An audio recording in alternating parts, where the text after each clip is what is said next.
welcome to the last class of chapter number 5 cell as the fundamental unit of life। आज हम बची हुई दो सेल ऑर्गेनेल्स के बारे में पढ़ेंगे। एक तो है वैक्यूल्स, दूसरा है गोल्गी बॉडीज। इसके अलावा जो भी इंपॉर्टेंट क्वेश्चन है एग्जाम पॉइंट ऑफ व्यू से, उन सभी क्वेश्चंस को आज करेंगे। तो सबसे पहला जो टॉपिक है आज का वो है वैक्यूल्स। वैक्यूल का मतलब है खाली जगह। Vacuole plant cell and animal cell दोनों में होते हैं। Vacuole are also known as storage house of the cell. ये सेल की स्टोरेज हाउस है। जिस तरह हम अपने घर में जो एक्स्ट्रा सामान होता है वो स्टोर रूम में रखते हैं, वेस्ट मटेरियल नहीं, एक्स्ट्रा सामान। जैसे हम जो है 50 किलो चीनी ले आए, ठीक है। अब 50 किलो चीनी हमारे किचन में तो आएगी नहीं, रखनी नहीं हमें, वहां पे तो एक छोटे से डब्बे में डाल के रखेंगे। बाकी जो एक्स्ट्रा शुगर होगी वो हम कहाँ रखेंगे? अपने स्टोर हाउस में। उसी तरह से जो सेल है उसका स्टोर हाउस क्या है? वैक्यूल। सेल के पास जो भी चीजें एक्स्ट्रा है जो उसे स्टोर करके रखनी है वो कहाँ रखी जाएंगी? वो रखी जाएंगी वैक्यूल में, ठीक है। तो सेल की जो भी एक्स्ट्रा चीजें हैं, चाहे वो स्टार्च है, एमिनो एसिड है, प्रोटीन है, शुगर है, वो सारी की सारी चीजें वैक्यूल में रखी जाएंगी। क्लियर? प्लांट सेल और एनिमल सेल दोनों में वैक्यूल प्रेजेंट है, लेकिन दोनों के वैक्यूल में डिफरेंस है। क्या डिफरेंस है? प्लांट सेल में एक वैक्यूल पाया जाता है, एनिमल सेल में मैनी वैक्यूल्स आर प्रेजेंट। पहला डिफरेंस हो गया। दूसरा डिफरेंस, प्लांट सेल में जो वैक्यूल होता है वो सेल के बीचों बीच प्रेजेंट होता है, जबकि एनिमल सेल में जो वैक्यूल्स होते हैं they are present near the cell membrane. Clear? ये सेकंड डिफरेंस हो गया। थर्ड डिफरेंस, प्लांट सेल में जो वैक्यूल है उसका काम है सेल को टर्जिडिटी एंड रिजिडिटी देना।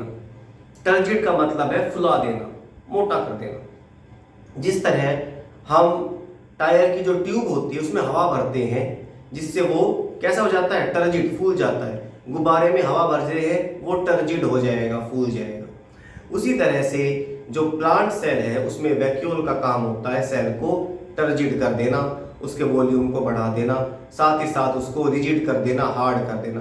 आपने देखा है फुटबॉल के अंदर अगर हवा नहीं भरी तो हार्ड भी नहीं है। हमने उसके अंदर हवा भर दी, अब फुटबॉल हार्ड हो जाती है। हवा भरने से पत्थर जैसी सख्त हो जाएगी। अगर एक फुटबॉल प्लेयर, अच्छा फुटबॉल प्लेयर जो है काफी जोर से किक मारे तो उसमें इतनी ताकत होती है कि आदमी के अगर चेस्ट पे लग जाए, छाती पे लग जाए तो नॉर्मल इंसान बेहोश हो सकता है, ठीक है। वो सिर्फ ताकत किस वजह से आई? क्योंकि उसकी जो ब्लेडर है उसमें क्या भरी हुई है? हवा भरी हुई है। सेम यही काम प्लांट सेल में वैक्यूल करते हैं। वैक्यूल सेल को क्या देंगे? टर्जिडिटी मतलब फुला देंगे, एंड रिजिडिटी मतलब हार्डनेस देंगे। एनिमल सेल में जो वैक्यूल है वो स्टोर का ही काम करते हैं। फूड मटेरियल को स्टोर करते हैं, वेस्ट प्रोडक्ट को भी स्टोर करते हैं। तो ये plant cell and animal cell में तीन डिफरेंस मैंने आपको बताए। एनिमल सेल में भी वैक्यूल पाए जाते हैं। अमीबा में वैक्यूल प्रेजेंट होता है और वो कई सारे काम करता है। सबसे पहले जो वैक्यूल है उसमें फूड जो है वो आता है, फूड का डाइजेशन होता है और वेस्ट मटेरियल भी बाहर निकलता है। मैंने बताया था अमीबा जो है एक सिंगल सेल है, लेकिन उसमें भी वो सारी की सारी लाइफ प्रोसेस होती हैं जो हमारे अंदर होती है। भाई हम भी खाना खाते हैं, खाना जो है डाइजेस्ट करते हैं, उस खाने को जो है यूज करती है हमारी बॉडी, और उसके बाद वेस्ट मटेरियल को बॉडी से बाहर निकाल देती है। ये सारे के सारे काम अमीबा में भी होते हैं। वो भी खाने को निगलेगा, खाएगा, खाना डाइजेस्ट होगा उसकी बॉडी में, उसके बाद यूज होगा और लास्ट में वेस्ट मटेरियल बाहर निकल जाएगा। ये सारी की सारी चीजें जो है वो फूड वैक्यूल में ही होती है। ये मैं एक डायग्राम से आपके सामने क्लियर कर दूंगा अभी। ये देखिए, ये एक अमीबा है, इर्रेगुलर शेप का होता है अमीबा, ऐसे, ठीक है। ये बीचों बीच इसकी न्यूक्लियस दिखा दी मैंने, ठीक है। और इसमें जो है स्ट्रक्चर पाया जाता है जिसको हम फूड, ये वैक्यूल है, इसका ये वैक्यूल खाली जगह है, ठीक है। अब ध्यान से देखना क्या होगा। कोई फूड पार्टिकल इसके पास आया, ये क्या है? कोई भी फूड पार्टिकल।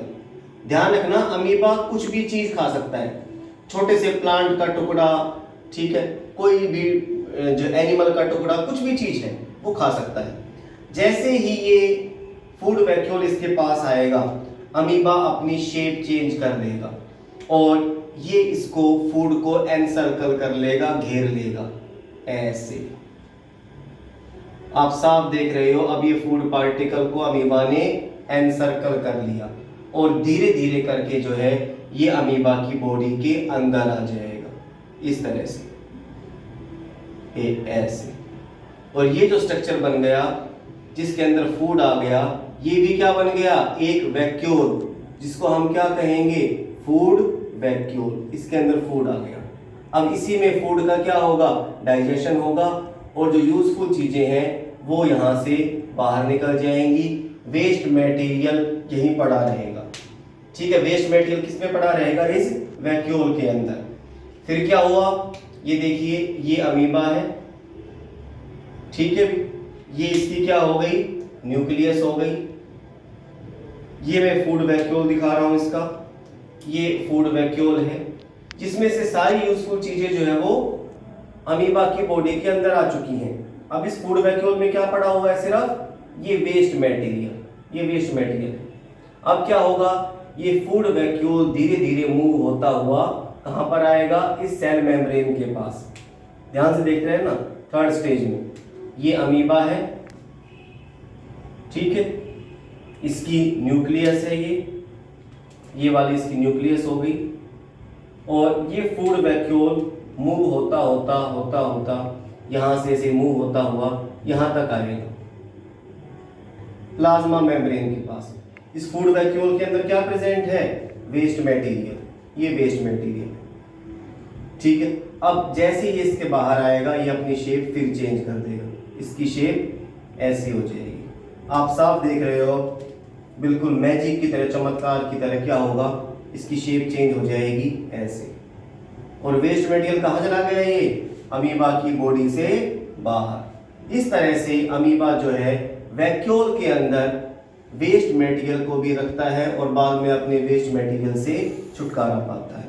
अगर हम प्लांट सेल और एनिमल सेल के वैक्यूल को देखें, दोनों में फर्क आएगा। ये प्लांट सेल है, प्लांट सेल में सबसे बाहर वाली लेयर को हम सेल मेम्ब्रेन कहते हैं। उसके अंदर वाली लेयर जो है इस तरह से,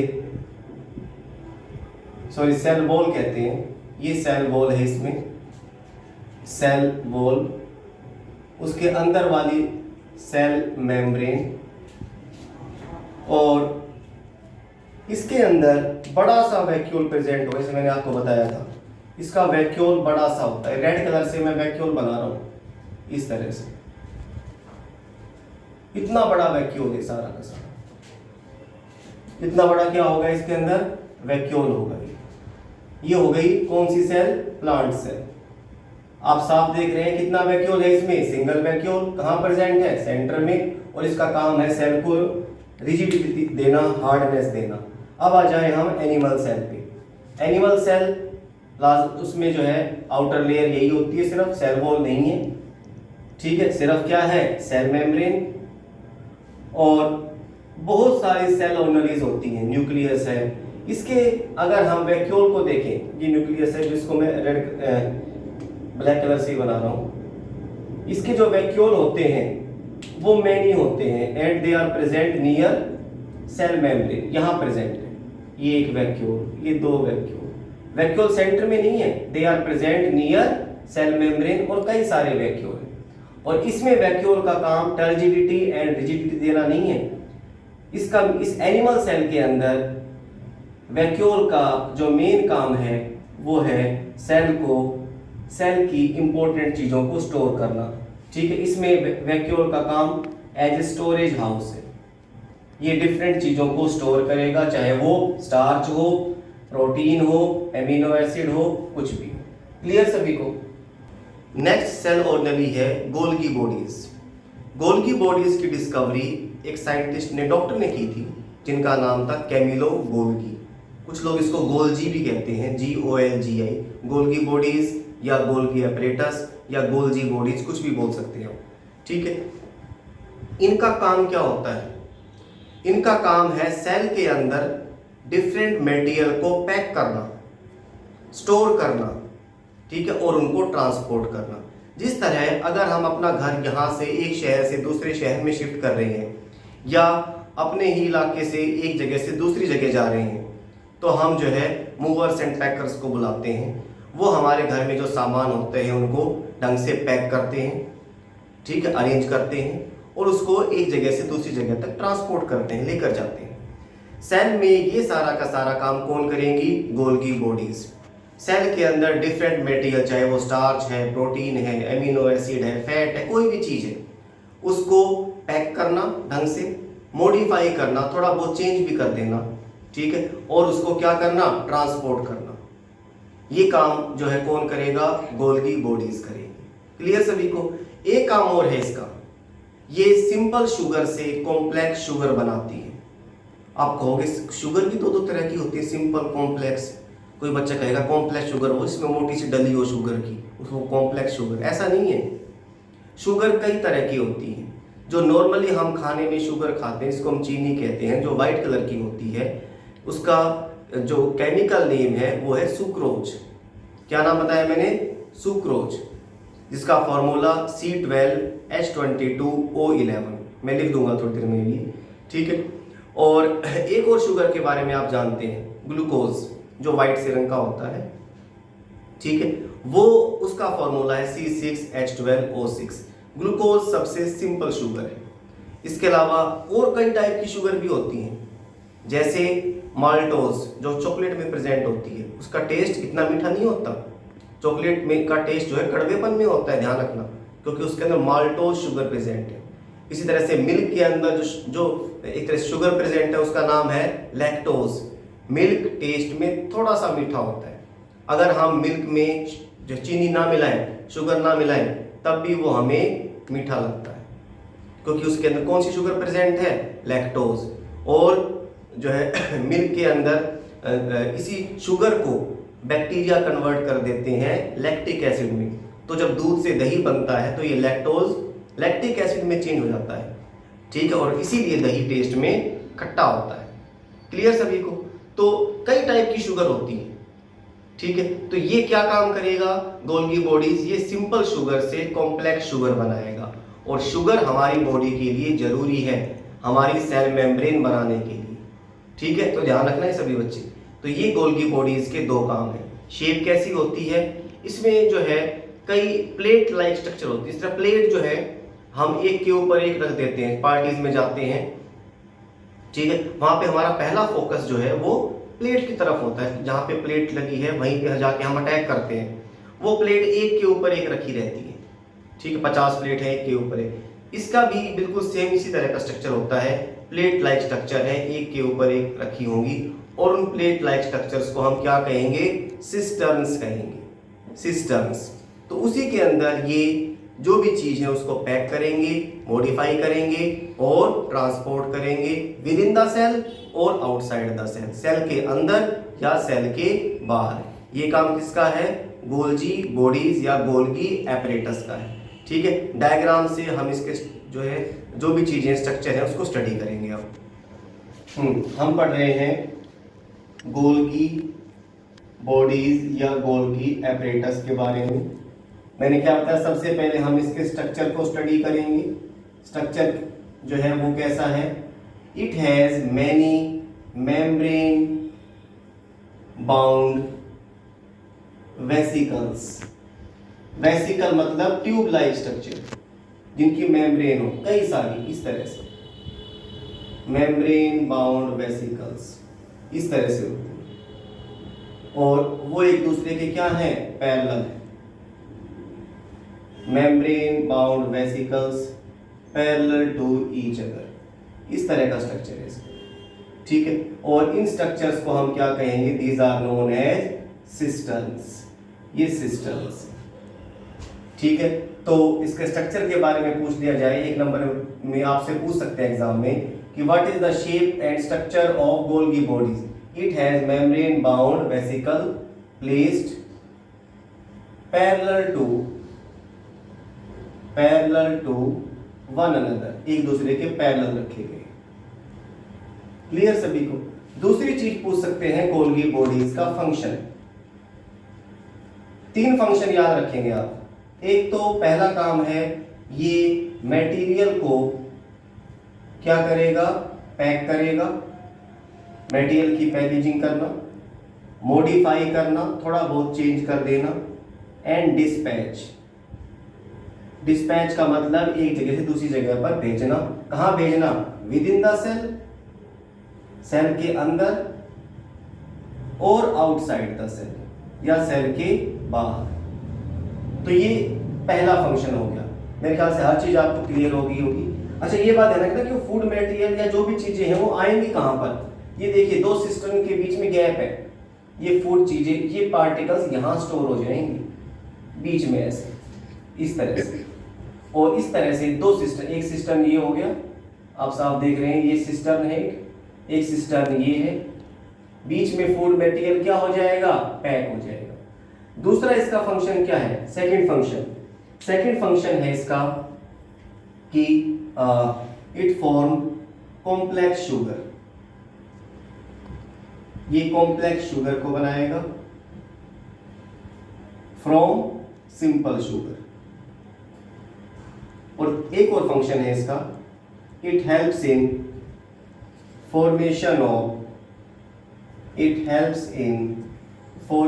ऑफ लाइसोसोम्स। लाइसोसोम्स के फॉर्मेशन में भी ये हेल्प करता है, क्योंकि ये मेनली ट्रांसपोर्ट करेगा प्रोटीन को, ठीक है। और लाइसोसोम के अंदर जो एंजाइम प्रेजेंट होते हैं, they are made up of, किस चीज के बने हुए हैं? प्रोटीन की। तो ये लाइसोसोम की फॉर्मेशन में हेल्प करेगा। तो ये फंक्शन जो है मैंने आपको बताया, स्ट्रक्चर बताया किसका? गोल्गी बॉडीज का। इसके साथ ही इस चैप्टर में जो भी सेल ऑर्गेनेल्स थी उनके बारे में हमने पढ़ लिया, सेल के बारे में पढ़ा, और उसके अंदर जो भी सेल ऑर्गेनेल्स के जो थी उनके बारे में पढ़ा। अब कुछ एग्जाम से रिलेटेड इंपॉर्टेंट क्वेश्चन है जो ये मान लीजिए कि लगभग हर बार आते हैं। पहला डिफरेंस इसमें पूछते हैं plant cell and animal cell के बीच में।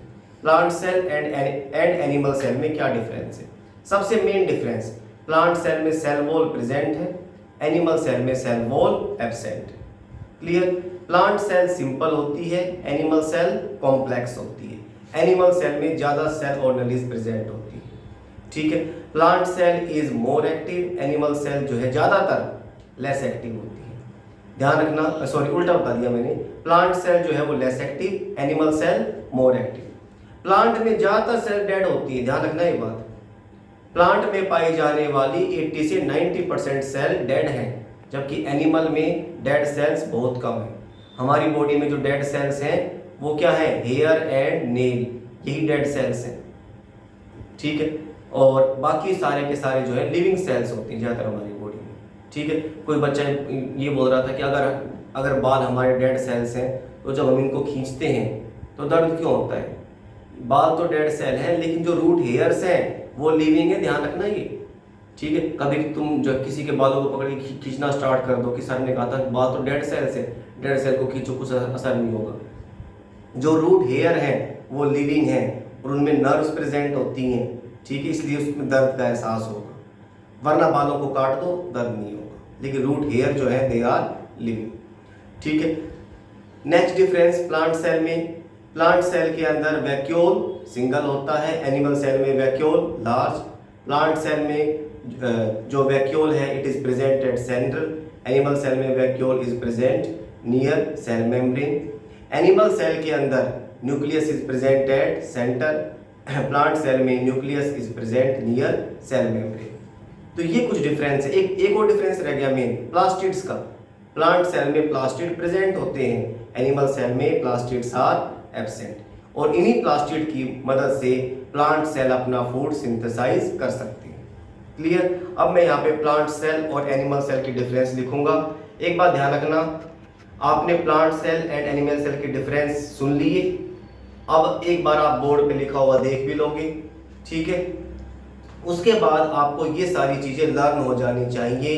ये इस इंतजार में मत रहना कि जब मैं कॉपी में लिखूंगा या लिखूंगी तब मैं याद करूंगी। अब आपको सिर्फ सुनकर और देखकर, ठीक है, मतलब 2 बार में चीजें लर्न होनी चाहिए, उससे ज्यादा का टाइम आपके पास नहीं होगा, क्योंकि जैसे ही यहाँ पे क्लास स्टार्ट होंगी कुछ बच्चों की मैं स्पेशल क्लास लूँगा, नीट वगैरह की क्लासेस, जिससे उन्हें आगे चल के 11th या 12th में जो है कोई दिक्कत ना हो, उनको मैं हाई लेवल की साइंस जो है वो पढ़ाना स्टार्ट करूँगा। तो उन बच्चों को हैबिट ही यही डालनी है कि चीज़ों को 2 बार पढ़ा, तीसरी बार में चीज़ें लर्न हो गई। हम plant cell and animal cell में यहाँ पे डिफरेंस लिखेंगे। ये देखना, ये जो है plant cell and animal cell, मतलब कोई भी डिफरेंस लिखने का ये सबसे अच्छा तरीका है, सबसे मॉडर्न तरीका है। हम किस पॉइंट के ऊपर डिफरेंस लिख रहे हैं वो लिखेंगे। जैसे पहला डिफरेंस सेल वॉल को लेकर, क्योंकि आजकल एग्जाम में इसी तरह से क्वेश्चन पूछे जाएंगे। आपसे डायरेक्ट नहीं पूछेंगे कि plant cell and animal cell में डिफरेंस बताओ, आपसे ये पूछेंगे plant cell and animal cell में डिफरेंस बताइए on the basis of their cell wall. तो हम क्या लिखेंगे, प्लांट सेल में सेल वॉल इज प्रेजेंट, आप पूरा सेंटेंस लिखोगे। एनिमल सेल में सेल वॉल इज एब्सेंट। ठीक है, तो यहाँ पे प्रॉपर्टीज दिख रहा हूं। दूसरी बात, प्लास्टिड्स, सेल वॉल के अंदर प्लास्टिड प्रेजेंट, एनिमल सेल में प्लास्टिड एब्सेंट। तीसरा स्ट्रक्चर, प्लांट सेल का स्ट्रक्चर सिंपल, एनिमल सेल का कॉम्प्लेक्स। नेक्स्ट, वैक्यूल नंबर, कितने वैक्यूल्स होते हैं? प्लांट सेल में सिंगल, एनिमल सेल में मेनी। न्यूक्लियस पोजीशन, न्यूक्लियस कहां प्रेजेंट होती है? Near cell membrane.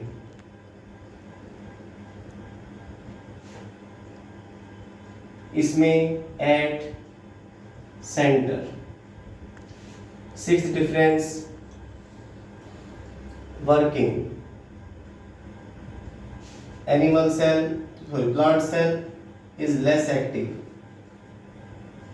animal cell is more active।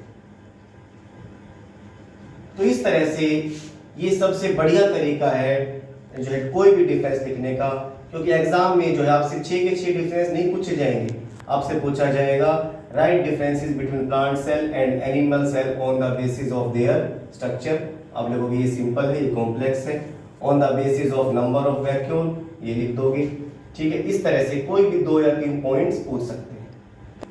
Next difference है prokaryotic cell and eukaryotic cell में।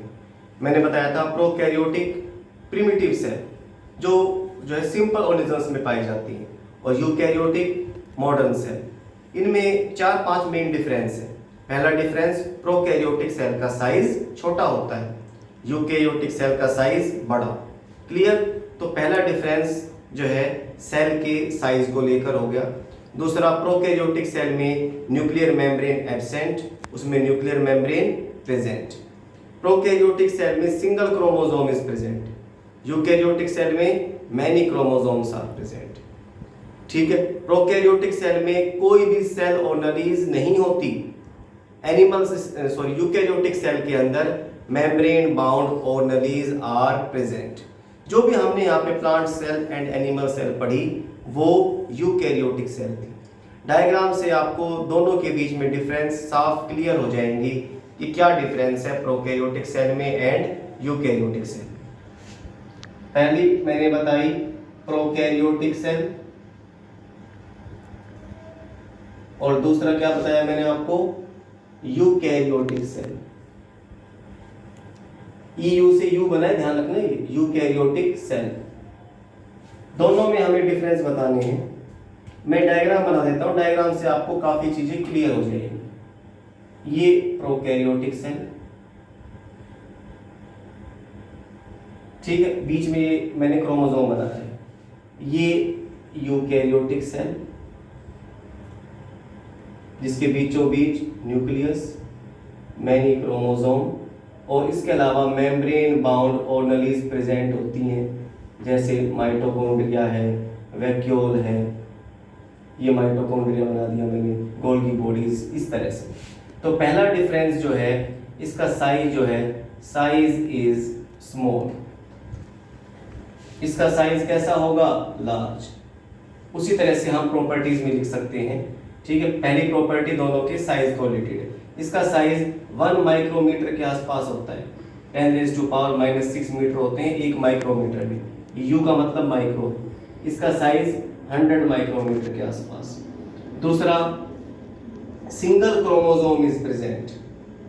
क्रोमोसोम कैसा है इसमें? सिंगल। इसमें many chromosomes are present. Clear सभी को? सेकंड डिफरेंस हो गया। थर्ड डिफरेंस, न्यूक्लियर मेम्ब्रेन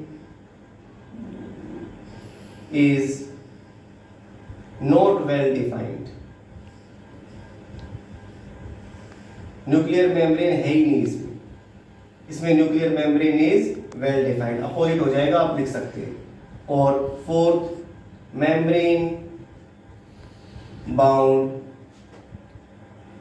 मतलब मेम्ब्रेन से घिरी हुई। सेल ऑर्गेनेलीज आर एब्सेंट, और इसमें सेल ऑर्गेनेलीज प्रेजेंट होती है। फिफ्थ लिख सकते हैं, it is simple cell, it is complex cell. तो ये 5 डिफरेंस हो गए किस किस के बीच में, between prokaryotic cell and eukaryotic cell.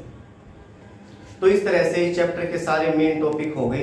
एक टॉपिक माइटोसिस मियोसिस का जो है लेफ्ट है, बचा हुआ है। वो टॉपिक जिन बच्चों का स्कूल में हो गया हो या आना हो, वो बच्चे बताना मुझे। हर एक बच्चे को मैं वो टॉपिक नहीं कराऊंगा, क्योंकि कुछ स्कूलों में उस टॉपिक को छुड़वा देते हैं, ठीक है। तो एक ही छोटा सा टॉपिक रह गया है, ये कभी भी जो है वो आपके साथ डिस्कस कर लिया जाएगा। चैप्टर कंप्लीट हो गया है। चैप्टर को लर्न करना स्टार्ट कर दें। अब जो संडे आएगा, ठीक है, मेरे ख्याल से 7 तारीख का होगा या 8 तारीख का, उसमें आपको इस चैप्टर का जो है वो टेस्ट होगा। पूरा टाइम है आपके पास, लर्न करें, ठीक है। लर्न करने का तरीका मैंने आपको बता दिया। चैप्टर की 4 वीडियोस हैं, आप चाहें तो उनको 1 बार देखें, 2 बार देखें, ठीक। लेकिन अब आपको सिर्फ देखकर और सुनकर ही याद करना है, ठीक है। वो हैबिट, आप रट्टा मारने वाली हैबिट बिल्कुल भूल जाएं।